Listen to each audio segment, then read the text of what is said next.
독생자 예수님, 오늘 말씀을 통해서 성탄의 의미를 생각하려고 합니다. 조금 더 쉽게 말씀드리면, 쉽게 말씀드린다는 것이 더 어려울 수도 있겠는데, 하나님이신 예수님, 하나님의 아들이신 예수님이 인간의 몸으로 우리에게 오신 성육신에 관한 부분을 말씀드리려고 합니다. 예수님께서 성육신 하셨다는 것, 예수님께서 사람이 되셔서 우리를 찾아오셨다는 것, 그것이 무엇을 의미하는지 오늘 말씀을 통하여 우리가 깊이 깨닫는 복된 시간 됐으면 좋겠습니다. 구약 이스라엘 백성들은 하나님 앞에 선택받은 백성입니다. 하나님 앞에 선택받았다는 것은 너무나 놀라운 은총이죠. 한순간에 갑자기 선택하신 것도 아니고 이미 오래전부터 이스라엘 민족의 조상인 아브라함을 선택하셨고, 그때부터 하나님은 이스라엘 민족을 선택하신 하나님의 선민으로서 이미 계획하시고 계셨던 것이죠. 그런데 하나님의 선민인 이스라엘 백성들조차도 하나님의 말씀을 듣지 못했습니다. 하나님의 말씀을 듣기는 들었지만 깨닫지 못했고 하나님의 말씀을 순종하지 못한 그런 어리석음을 보였습니다. 그래서 성경에서는 이스라엘 백성들을 향하여 귀는 있지만 듣지를 못하고 눈은 있지만 보지를 못했다, 그렇게 이야기하고 있는 것이죠. 귀가 있음에도 불구하고 하나님의 말씀을 듣지만 하나님의 말씀을 깨닫지를 못하는 것입니다. 눈이 있지만 하나님을 온전히 보지를 못하는 것, 그게 이스라엘 백성들의 모습이었습니다. 그런 이스라엘 백성들을 위해서 하나님은 부지런히 선지자들을 보내시고 하나님의 말씀을 그들에게 부지런히 말씀하셨지만 역시 들을 귀가 없는 이스라엘 백성들은 하나님의 말씀을 듣지도 못했고 깨닫지도 못했던 것입니다. 그 말씀이 히브리서 1장에 잘 표현되어 있습니다. 히브리서 1장 한번 보겠습니다. 1절, 옛적의 선지자들을 통하여 여러 부분과 여러 모양으로 우리 조상들에게 말씀하신 하나님이, 이렇게 말씀이 나옵니다. 예전부터 하나님께서 선지자들을 통하여 여러 부분과 여러 모양으로 계속해서 이스라엘 백성들, 우리 조상들에게 하나님께서 말씀해 오셨다. 그러나 그들은 듣는 귀가 없었고 깨닫는 마음도 없었고 볼 수 있는 눈이 없었습니다. 하나님은 부지런히 하나님의 선지자를 보내서 그들에게 말씀하시고 그들에게 또 말씀하셨지만 그들은 듣지를 못했어요. 깨닫지를 못했습니다. 그래서 하나님이 선택하신 것이 무엇인가? 이어지는 말씀, 이 모든 날의 마지막에는 아들을 통하여 우리에게 말씀하셨다. 결국은 하나님의 선지자들을 부지런히 보내셨지만 그 선지자들을 듣지 않았던 그들에게 하나님이 마지막으로 선택하신 것이 무엇인가? 아들을 직접 보내신 것입니다. 이 부분에 있어서 마태복음에도 예수님께서 비유로 말씀하신 장면이 있어요. 포도원 비유인데 주인이 포도원을 예쁘게 가꾸고 잘 준비한 후에 새를 내어 주었습니다. 그런데 그 포도원을 새로 받아서 농사짓던 농부들이 그 포도원의 열매를 주인에게 좀 갚아야 되는데 갚지를 않아요. 새를 내야 되는데 새를 내지 않습니다. 그래서 주인이 종들을 보내요. 너희가 지금 포도원을 지금 나한테 새를 얻어서 농사 짓고 있으니까 새를 내라 하고 종들을 보냈는데 이 농부들이 종들을 보아도 주인에게 새를 바치지 않고 도리어 종들을 때리거나 종들을 죽이거나 그렇게 했습니다. 그 종들은 하나님이 보내신 선지자들을 의미하는 거예요. 그래서 이 포도원 주인이 한 가지 생각한 것이 무엇이냐면, 내가 계속해서 종들을 보내도 저들이 종들의 말을 듣지 않고 종들을 죽이고 때리고 그런 일을 하고 있으니 내가 내 아들을 보내야 되겠다. 마지막으로 내 아들을 보내면 혹시 저들이 내 아들은 공경하지 않을까. 그렇게 예수님이 예를 들어서 비유로서 말씀하신 장면이 나오는데 바로 이와 같은 말씀입니다. 하나님은 부지런히 이스라엘 백성들에게 선지자를 보내시고 부지런히 하나님의 말씀을 그들에게 가르치셨습니다. 그러나 들을 귀가 없었던 그들, 마음이 강팍하고 완악했던 그들에게 있어서는 하나님의 선지자가 그들에게 부지런히 주의 말씀을 전했다 할지라도 들려오지를 않았던 거죠. 깨닫는 마음이 없었던 겁니다. 하나님의 말씀을 들을 수 있는 영적 귀가 열려 있지 않고 닫혀 있었던 것입니다. 하나님을 볼 수 있는 눈이 열려 있는 것이 아니라 닫혀 있었던 것이죠. 마치 창문 없는 집, 사방이 꽉 막힌 창문 없는 집에 바깥에서 빛이 비쳐도 빛이 비쳤는지 안 비쳤는지, 아침이 왔는지 밤이 왔는지 그것을 모르듯이 이스라엘 백성들의 모습이 그런 모습이었죠. 결국 하나님의 마지막 카드가 무엇이었는가? 당신의 독생자, 당신의 아들이신 예수님을 직접 보내시는 것이었습니다. 오늘 말씀을 보면 예수님을 표현하는 단어가 두 가지가 나옵니다. 하나는 말씀이라는 단어로서 예수님을 표현하고 있고, 또 하나는 빛이라는 단어로서 예수님을 표현하고 있습니다. 예수님은 말씀이었습니다. 태초부터 계신 말씀이었고 만물을 창조하신 말씀이었습니다. 우리가 창세기 1장에 보면 하나님께서 말씀으로 천지 만물을 창조하셨는데 바로 그 말씀이 예수님이셨습니다. 예수님은 말씀이었습니다. 창조하시는 말씀이었고 하나님이 누구이신지를 보여주시고 말씀하시는 말씀 그 자체였던 것이죠. 그런데 말씀이신 예수님이 육신을 입고 이 땅에 오신 것입니다. 그것이 바로 성탄절이라고 할 수가 있는 것이죠. 본문 말씀 14절 말씀에 나옵니다. 말씀이 육신이 되어 우리 가운데 거했다. 그렇게 말씀이 나옵니다. 예수님은 말씀 자체예요.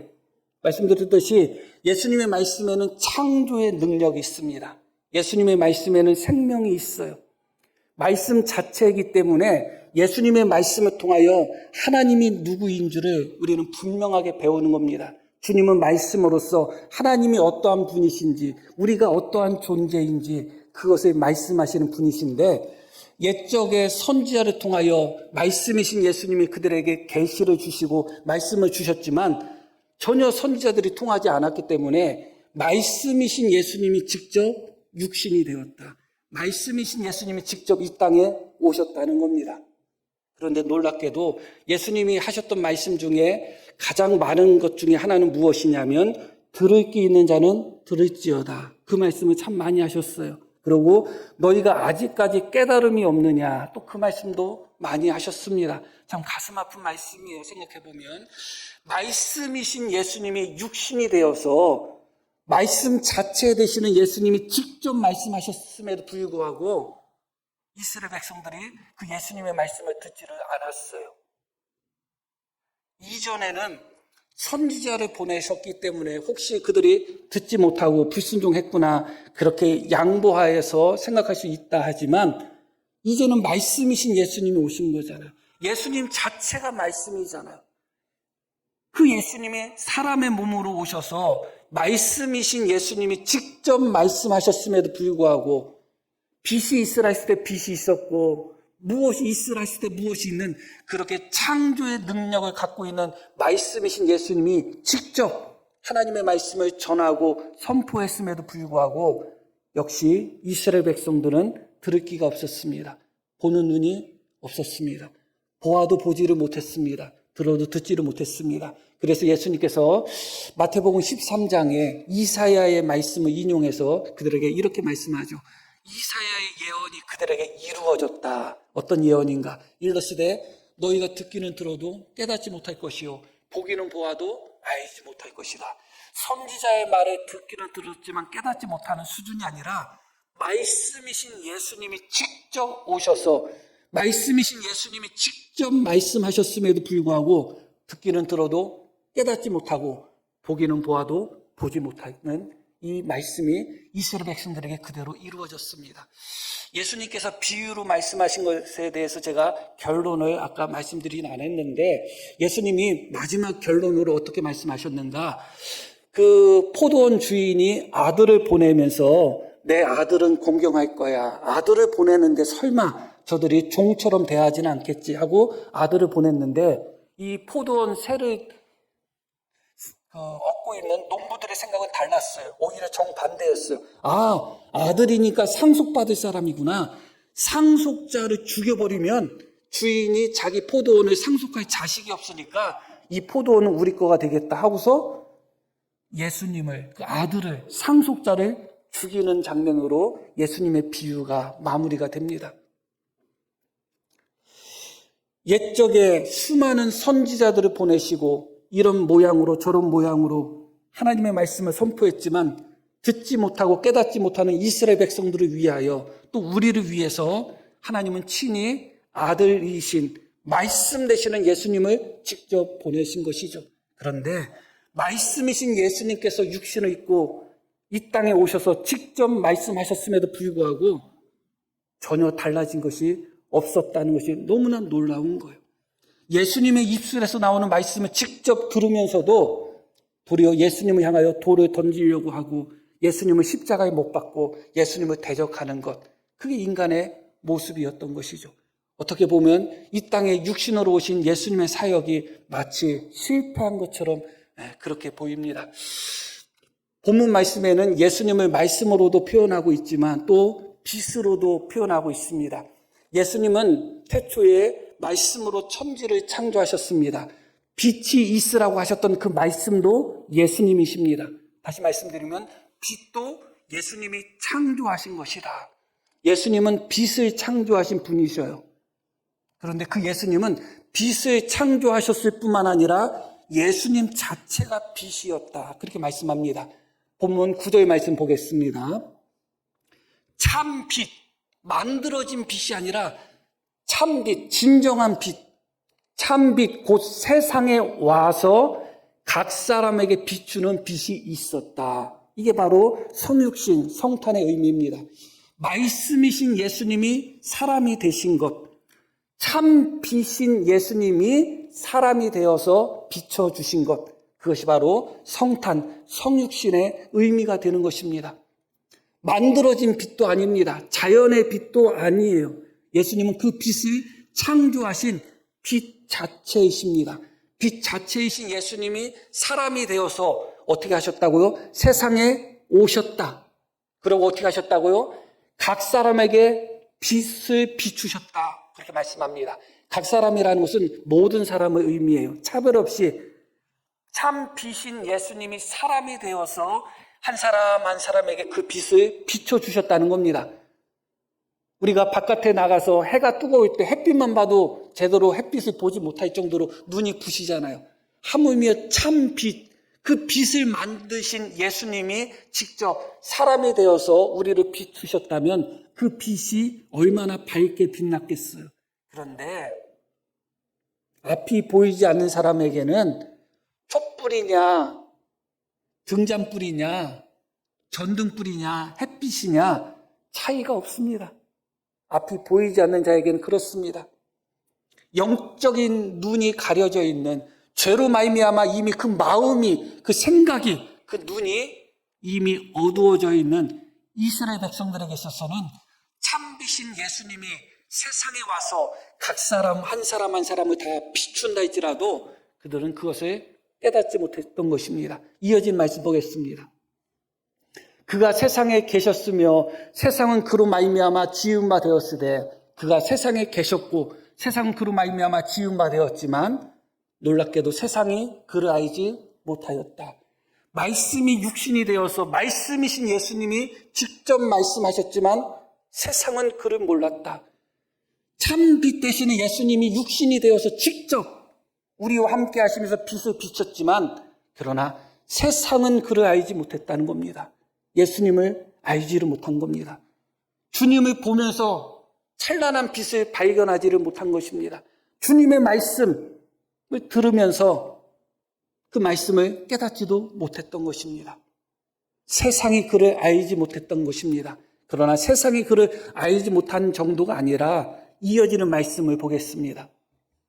자기 땅에 오매 자기 백성이 영접하지 않았다는 것입니다. 자기 땅에 오매 자기 백성이 영접하지 않았다. 죄로 인하여 그들의 마음이 어두워질 대로 어두워졌고 완악해질 대로 완악해졌고 강팍해질 대로 강팍해졌고 그들의 눈이 가려질 대로 가려지고 그들의 귀가 덮여질 대로 덮여졌기 때문에 참 빛인 예수님, 말씀이신 예수님이 자기 땅에 오셔서 그 백성에게 말씀하시고 그 백성에게 빛을 비췄지만 그들이 영접하지 않았다는 겁니다.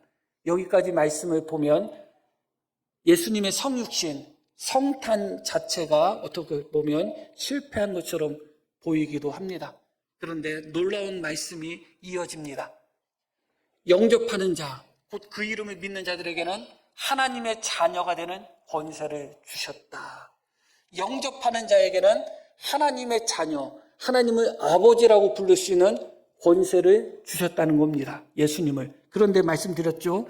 예수님은 참 빛이고 말씀 자체이신데 말씀이신 예수님이 육신이 되어서 말씀을 전했지만 깨닫는 자가 없는 거예요. 듣는 귀가 없습니다. 깨닫는 눈이 없고 마음이 없습니다. 어떻게 주님을 영접할 수 있을까요? 아무도 이 땅에 존재하는 그 어떤 사람도 예수님을 영접할 수 있는 사람, 예수님이 어떠한 분인지 깨달을 수 있는 사람 아무도 없습니다. 그게 오늘 말씀이 우리에게 주는 첫 번째 교훈이고 또 경고이고 사실인 것입니다. 그런데 놀랍게도 주님을 영접하고 주님을 믿는 사람들이 있다는 겁니다. 우리가 바로 그런 사람들이잖아요. 이어지는 말씀 보겠습니다. 영접하는 자, 예수님을 깨닫고 예수님을 보고 예수님의 말씀을 믿고 참 빛을 받아들이고 참된 말씀을 받아들이는 사람들, 그렇게 영접하는 자들이 어떤 사람들인가? 그들은 혈통으로나 육정으로나 사람의 뜻으로 태어난 사람들이 아니다. 오히려 하나님께로부터 난 자들이다. 하나님께로부터 난 자들이란 얘기는 아버지가 하나님이라는 거예요. 이스라엘 백성들은 항상 어떻게 생각했냐? 하나님이 우리 아버지다. 그렇게 생각했어요. 당연히 선민이니까 그런 생각을 했겠죠. 그러나 예수님은 뭐라고 말씀하셨냐? 아니다. 너희 아버지는 마귀다. 그렇게 말씀하십니다. 영접한 자들은 어떤 자들인가? 하나님께로부터 난 자들이라는 겁니다. 하나님이 선택한 자들이라는 것입니다.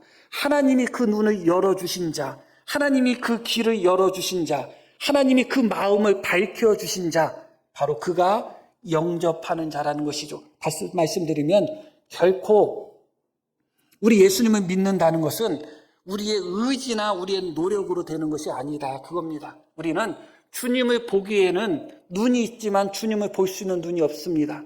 주님의 말씀을 깨닫기에는 귀는 있지만 주님의 말씀을 깨달을 수 있는 마음이 없는 존재예요. 누구도 마찬가지입니다. 내가 하나님의 말씀을 깨닫고 하나님의 말씀이 믿어진다? 내가 똑똑해서가 아니라 내가 착해서가 아니라 하나님이 우리를 선택하셨고 우리에게 은혜를 주셨기 때문에 그렇습니다. 그게 바로 영접하는 자, 곧 그 이름을 믿는 자들에게는 하나님의 자녀가 되는 권세를 주신 것이고 이것은 혈통이나 육정이나 사람으로 뜻에 나지 않고 오직 하나님께로부터 난 자들이다. 여기 계신 분들은 그래서 기도할 때 하나님 아버지 그렇게 기도하잖아요. 그렇죠? 마귀 아버지 그렇게 기도 안 하잖아요. 하나님 아버지 그렇게 기도하잖아요. 그런데 이스라엘 백성들은 입술로다는 하나님을 아버지라고 부르면서 정작 그들의 행위는 그 아버지 마귀의 행위를 닮았던 거예요. 그래서 예수님이 너희가 입술로는 하나님을 아버지라고 하고 너희가 입술로는 아브라함이 너희 아버지라고 하지만 너희는 너희 아버지 마귀의 짓을 너희가 하고 있다. 그렇게 주님이 말씀하고 계시죠. 다시 본문 말씀으로 돌아옵니다. 주님을 영접한다는 것, 예수님을 믿는다는 거 너무너무 놀라운 일이에요. 너무너무 놀랐습니다. 이것은 정말 큰 은혜를 받은 것이고 정말 하나님의 큰 구원의 역사를 경험한다는 증거인 거예요. 예수님을 믿는 것 아무것도 아닌 것처럼 생각하는 분들이 있고 번거롭게 생각하는 분도 있고 또 예수 믿는 것이 귀찮다 생각하는 분도 있지만 우리가 정말 예수님을 믿는다는 것, 정말 예수님이 믿어진다는 것, 예수님의 말씀이 깨달아진다는 것, 예수님의 말씀이 아멘해진다는 것, 이것은 너무나 놀라운 하나님의 은혜의 결과인 것입니다. 그렇게 예수님을 믿는 자들, 하나님이 선택하셔서 구원받은 자들, 그들에게 있어서 특징이 이어지는 말씀 속에서 나타나는데 그것은 한마디로 이야기하면 예수님을 이제는 볼 수 있다는 겁니다. 눈은 있지만 보아도 보지 못하는 자가 아니라 예수님이 어떠한 분인 줄을 바르게 볼 수 있는 눈이 생겼다는 겁니다. 그리고 예수님이 어떠한 분이신지 주님의 말씀을 들을 수 있는 귀가 생겼다는 것입니다. 우리에게 정말 믿음이 있는지 내가 하나님 앞에 선택받아서 구원받은 사람인지를 우리가 점검하시기 위해서는 나에게 하나님의 말씀을 들을 수 있는 귀가 열려 있는가, 예수님이 어떠한 분이신지를 바로 볼 수 있는, 깨달을 수 있는 그런 눈이 열려 있는가를 우리는 점검하셔야 됩니다. 이 14절에서는 우리가 예수님을 믿는 사람으로서 예수님을 통해서 우리가 보아야 될 것이 무엇인지를 보여주고 있습니다. 몇 가지를 이야기하고 있습니다. 이렇게 말씀이 나와요. 말씀이 육신이 되어 우리 가운데 거하심에 우리가 그의 영광을 본다. 말씀이 육신이 되어 우리 가운데 거했다. 말씀이신 예수님이 무엇이 되셨다고요?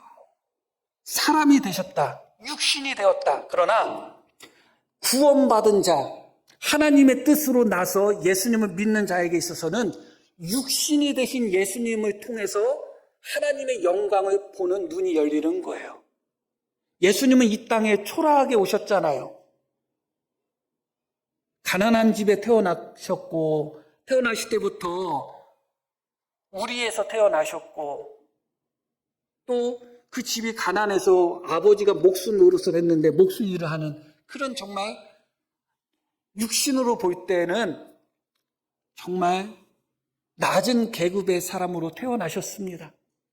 그런데도 예수님을 믿는 사람들에게는 그 예수님이 나사렛 예수로만 보이는 게 아니에요. 목수로만 보이는 게 아니에요. 수많은 사람들이 왜 예수님을 거절하고 예수님을 박해하고 예수님을 배척했는가? 목수의 아들로만 보이는 거 예수가. 배우지 못한 사람으로만 보이는 거예요. 나사렛 천박한 사람으로만 보이는 것입니다. 그러나 우리는 그 예수님, 그렇게 육신으로 단 보잘것없고 육신으로 단 초라하고 배운 것이 없는 것처럼 보이시는 그 예수님, 믿는 자들의 눈에는 그 예수님을 바라볼 때 그의 영광이 보이는 것입니다. 그 영광이 보이는 거예요. 우리는 십자가를 부끄러워하지 않잖아요. 예수님이 십자가에 못 박히셨다는 거 그 누가 부끄러워하겠어요? 사실은 십자가는 부끄러운 형틀입니다. 십자가에 못 박혔다는 것은 너무너무 부끄러운 것입니다. 그러나 우리는 십자가를 통해서 영광을 봅니다. 부유에 누워 계신 예수님, 우리는 그 예수님이 부끄럽지 않습니다. 아버지를 위해서 아버지의 목수일을 도우시고 그렇게 사셨던 예수님이 전혀 부끄럽지 않습니다. 우리가 그의 영광을 보는 것이죠. 그런데 그 영광을 보았더니 그 영광이 어떤 영광인가? 아버지의 독생자의 영광이었다. 그리고 예수님 안에 은혜와 진리가 충만했다. 그렇게 나옵니다. 우리가 예수님을 통해서 보아야 될 것이 무엇이냐? 두 번째는, 첫 번째가 영광이고 두 번째는 은혜를 보아야 되는 것입니다. 은혜를 깨달아야 되는 것입니다. 예수님은 하나님의 은혜가 무엇인지를 우리에게 보여주시는 분이에요. 예수님을 보고 예수님을 깨닫는다는 것은 하나님의 은혜를 깨닫는 겁니다. 우리가 예수님을 믿는다는 것은 하나님의 은혜를 깨닫는 거예요. 세상을 사랑하신 그 하나님의 은혜, 나 같은 죄인을 사랑하셔서 구원하기 위하여 독생자를 보내신 그 하나님의 은혜, 만약에 내가 예수님을 믿는다고 하면서 여전히 하나님의 은혜가 깨달아지지도 않고 하나님의 은혜가 사무쳐지지 않고 하나님의 은혜가 감사치도 않는다면 예수님 믿는 것이 아닙니다. 예수님을 믿는 증거, 예수님을 믿는 사람이 보아야 될 것은 무엇인가?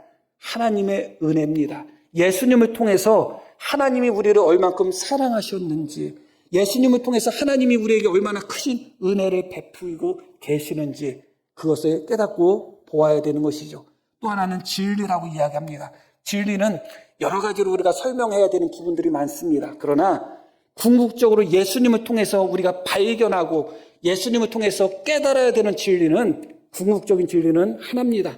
그것이 바로 십자가의 진리, 십자가의 도라고 말씀할 수 있는 것이죠. 고린도전서 1장 말씀 한번 볼까요? 십자가의 도, 그것은 멸망하는 자들에게는 미련한 것이다. 십자가의 도는 보통 사람 눈에는 너무너무 미련한 것입니다. 그러나 구원을 받는 우리에게는 어떻다고요? 하나님의 능력이다. 내가 예수님을 믿는다고 할 때 우리가 예수님을 통하여 깨달아야 되고 보아야 될 것이 바로 이 진리, 그 중에서도 십자가의 도를 깨달아야 되는 것입니다. 오직 예수님만이, 오직 십자가만이 우리를 구원할 수 있다는 것. 다른 이름으로는 구원받을 수 없고 다른 길은 없고 오직 내가 길이고 진리고 오직 예수님으로 말미암아, 또한 예수님의 십자가로만 말미암아 우리가 구원을 얻는다는 것, 이것이 바로 우리가 발견하고 깨달아야 되는 참된 진리인 것입니다. 예수님을 통하여 예수님을 믿는다는 것은 예수님을 통하여 바로 이 하나님의 사랑과 은혜를 깨닫는 것이고, 예수님을 통하여 이 진리, 십자가의 도, 십자가의 진리를 깨닫는 것, 그것이 바로 예수님을 믿는다고 할 수가 있는 것입니다. 우리가 주님을 믿는다고 한다면 다른 것은 다 보지 못한다 할지라도, 다른 것은 다 깨닫지 못한다 할지라도 예수님을 통하여 하나님의 영광을 바라보는 법, 예수님을 통하여 하나님의 은혜를 깨닫고 예수님을 통하여 하나님의 진리, 특별히 십자가의 도를 깨달을 수 있는, 또한 그것이 믿어질 수 있는 은혜가 우리 속에 있어야 될 줄 압니다. 그런 하나님의 역사가 넘치기를 바랍니다. 그렇게 다시 본문 14절로 돌아갑니다. 예수님은 빛으로 이 땅에 오셨고 말씀으로 이 땅에 오셔서 말씀이신 예수님이 육신이 되어 직접 말씀하시고 빛이신 예수님이 직접 그 빛을 비쳤지만 볼 수 있는 눈이 없고 들으시는 귀가 없던 자들은 아무도 깨닫지를 못한 것입니다. 그러나 우리는 예수님을 영접한 하나님으로부터 난 우리는 그의 영광을 보는 것입니다. 그리고 아버지 독생자의 영광으로 말미암아 주어지는 하나님의 은혜와 진리를 발견하게 되는 것입니다. 그리고 예수님은 그렇게 영광과 은혜와 진리가 어떤 분이시에요? 충만하신 분이다. 가득 채워졌다는 것은 곳간에서 인심 나듯이 충만한 데서 받으면 충만해지는 거예요. 그래서 16절에 이렇게 말씀이 이어집니다. 우리가 다 그의 충만한 데서 받으니 은혜 위에 은혜로라. 주님의 충만, 은혜의 충만, 진리의 충만, 영광의 충만, 하나님을 아는 지식에 대한 충만, 우리를 사랑하시는 하나님의 은혜의 충만, 그런 모든 충만한 데서 우리가 받으니 은혜 위에 또 은혜가 쌓이고 은혜 위에 또 은혜가 쌓인다. 그렇게 말씀하고 있는 것입니다. 오늘도 사실은 우리가 은혜로 사는 것입니다. 하루하루 우리는 은혜로 사는 것입니다. 은혜가 많이 떨어진 것 같아 그렇게 생각이 들 때가 있죠. 은혜가 많이 떨어진 것처럼 느껴질 때도 있습니다. 그러나 우리가 알게 모르게 우리 위에 이미 우리에게 베푸셨던 은혜, 내가 은혜가 떨어졌다고 생각했던 그 은혜 위에 하나님은 또 은혜를 쌓고 계시는 것입니다. 계속 하나님의 은혜는 쌓이고 있습니다. 잊지 마시기를 바랍니다. 우리를 향한 주님의 은혜, 왜냐하면 주님은 은혜와 진리가 충만하신 분이시고 충만하신 주님의 은혜로부터 우리가 받기 때문에 계속 쌓이고 있는 것입니다. 그 은혜가 우리를 붙들고 있는 것입니다. 오늘 말씀을 통하여 주님의 은혜를 충만하게 누릴 수 있는 우리 모든 성도님 되기를 소망합니다. 결론적인 말씀을 드리려고 합니다. 18절 말씀 한번 보겠습니다.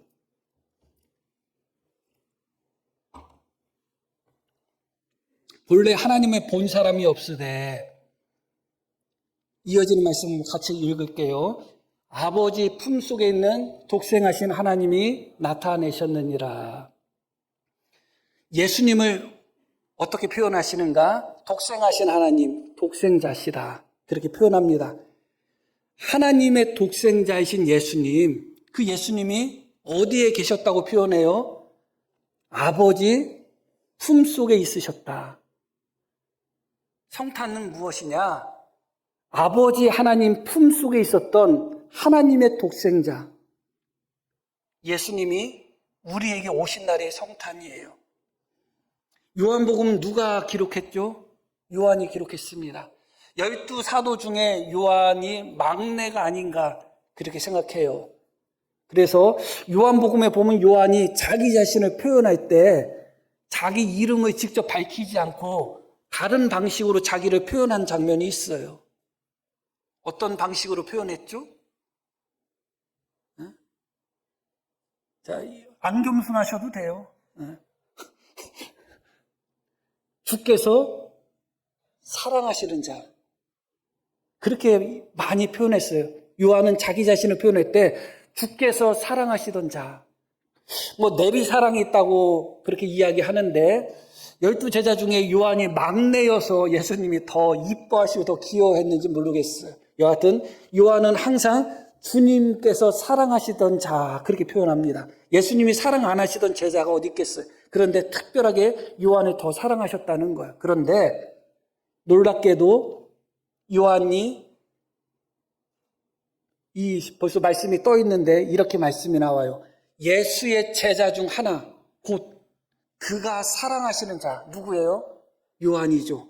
그런데 그가 사랑하시는 자가 지금 어디 있느냐? 예수의 품에 의지하여 누웠다. 요한복음은 요한이 기록했다고 말씀드렸어요. 요한은 예수님의 품이 어떤 품인 줄 알았던 사람이에요. 주님께 사랑받는다는 것이 무엇인지 알았던 사람이에요. 12 제자 중에 한 사람으로서 요한은 조금 더 사랑받았죠. 그렇게 12 제자 중에 하나로서 사랑받던 요한은 항상 주님의 품에 있었던 사람이에요. 그 요한이 예수님을 어떻게 표현하냐? 예수님은 하나님의 독생자고 하나님 품 안에 계셨던 분이다. 그렇게 표현하고 있는 거예요. 성탄절이 바로 하나님 품 안에 계셨던 독생자. 여기서 독생자라는 것은 단지 숫자적인 의미로서 외아들이라는 의미를 초월합니다.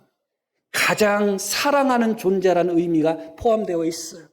예수님께서 세례 받으셨을 때 하늘에서 울려 퍼졌던 음성이 뭐예요? 이는 내 사랑하는 자고 내 기뻐하는 아들이다.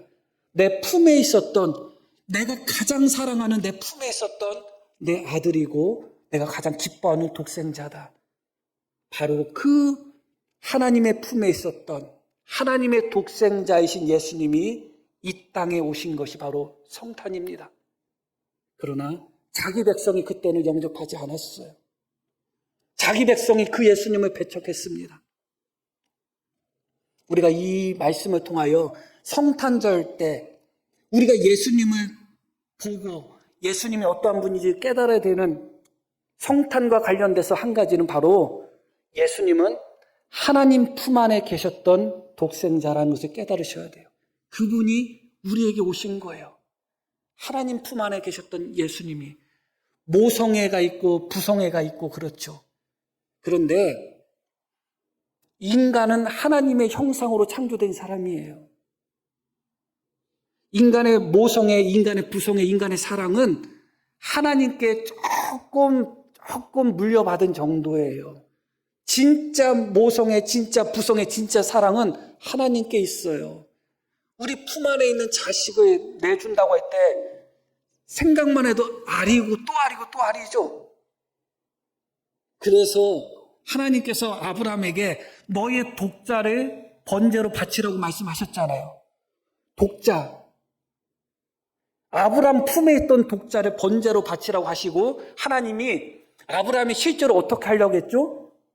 진짜 바치려고 했어요. 그런데 하나님은 독자를 내어준다는 것, 당신 품에 있는 독생자를 내어주신다는 것이 어떤 건지를 아셨기 때문에 아브라함에게 뭐라고 말씀하셨어요?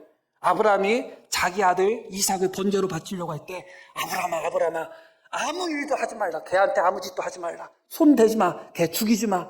이삭 그대로 놔둬. 왜냐하면 당신 품에 있는 독생자에 대한 사랑의 주님은 누구보다 아셨기 때문에 그래요. 아브라함이 이삭을 정말로 번제로 바칠 때 아브라함의 가슴이 찢어질 것을 하나님은 아셨죠. 그러나 하나님은 그 아브라함보다도 독생자에 대한 사랑이 비교할 수 없을 정도로 크신 분이에요. 그렇기 때문에 아브라함은 자기 아들을 번제로 바치려고 했지만서도 하나님은 그것을 막으신 거잖아요. 그런데 그 하나님이 우리를 위해서 당신 품에 있는 사랑하는 내 기뻐하고 내 즐거워하는 독생자이신 예수님을 우리에게 보내신 날이 성탄이다. 이 성탄의 날에 우리는 그것을 깊이 깨닫고 발견하셔야 돼요. 그 결과가 어떻게 된 것인가? 예수님이 하나님 품에 계셨던 예수님이 육신이 되고 사람이 돼서 이 땅에 오셨을 때 요한이라는 사람, 또 요한뿐만 아니라 다른 누구들도 예수님 품에 안기게 되어 있던 것입니다. 그게 바로 주님이 꿈꿨던 거예요. 하나님 아버지 품에 있던 예수님이 이 땅에 오시면서 꿈꿨던 것이 무엇이냐? 우리를 당신의 품에 품는 것을 꿈을 꾸셨던 거예요. 지금 예수님을 믿는다는 것은 우리가 예수님 품에 안겨 있다는 것을 의미합니다. 기꺼이 아버지 품을 떠나고 아버지와 함께 했던 하늘의 자리를 기꺼이 떠나서 이 땅에 오신 예수님, 그 예수님이 십자가에 못 박혀 돌아가시고 우리를 구원하심으로 말미암아 우리는 모두 다 예수님 품 안에 들어가 있는 것입니다. 믿으시기를 바랍니다. 주님 품에 누워 있습니다. 주님 품에 안겨 있습니다. 그럴 때마다 무엇을 기억해야 된다고요? 아버지 하나님 품에 계셨던 예수님이 이 땅에 오신 것을 기억하셔야 됩니다.